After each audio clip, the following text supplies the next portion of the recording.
আপনারা আমার অনেক ফানি ভিডিও দেখছেন বা বিভিন্ন ভিডিও দেখছেন, তবে আজকের যে ভিডিওটা এটা হচ্ছে ভিন্ন একটা ভিডিও বা এরকম ভিডিও আমি কখনো আমার এই পেজে দেইনি এবং আপনারাও কিন্তু আমার এখান থেকে আর কখনো এরকম ভিডিও দেখেন নাই। তবে আজকের ভিডিওটা হচ্ছে ভিন্ন একটা ভিডিও, কারণ এটা হচ্ছে একটা মসজিদ। এই মসজিদের মধ্যে প্রস্রাব করতে আসছিলাম, তবে আসার পরে দেখলাম যে প্রস্রাবখানার যে বেহাল এক অবস্থা, দেখেন ঝুপঝাপ দিয়ে এবং প্রস্রাবখানাটা কিন্তু ডেকে গেছে, বা এখানে যে আপনার পুরো গাছ আগাছা দিয়ে প্রস্রাবখানা যেটা এটা কিন্তু আপনার নষ্ট হয়ে গেছে।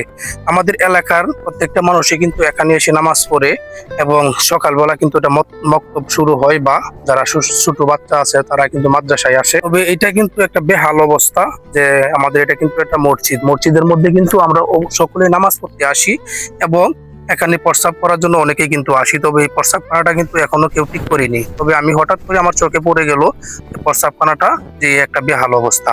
তবে এই প্রস্রাবখানার কাজটা করতে গিয়ে অনেকেই আমাকে নিয়ে হাসাহাসি করতেছে, অনেকেই নিয়ে আমাকে মজা করতেছে, আবার অনেকেও আমাকে বলতেছে না একটা ভালো মানবিক কাজ করতেছে।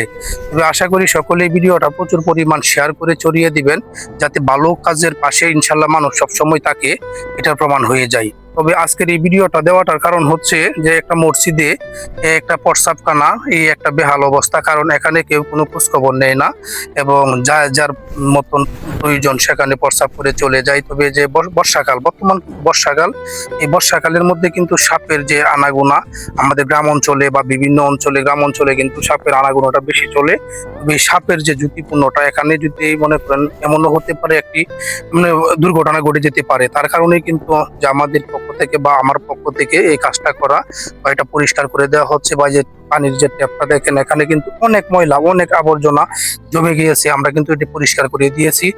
আসলে সকলেই আমাদের পাশে থাকবেন এবং ভালো কাজের সকলেই সাপোর্ট করবেন। ভিডিওটা সর্বোচ্চ গতিতে শেয়ার করে ছড়িয়ে দিবেন এবং সকলেই আমাদের জন্য দোয়া করবেন, যাতে ইনশাল্লাহ এখন থেকে ভালো ভালো ভিডিও দিতে পারি বা মানবিক কাজে ইনশাল্লাহ থাকতে পারি। ধন্যবাদ।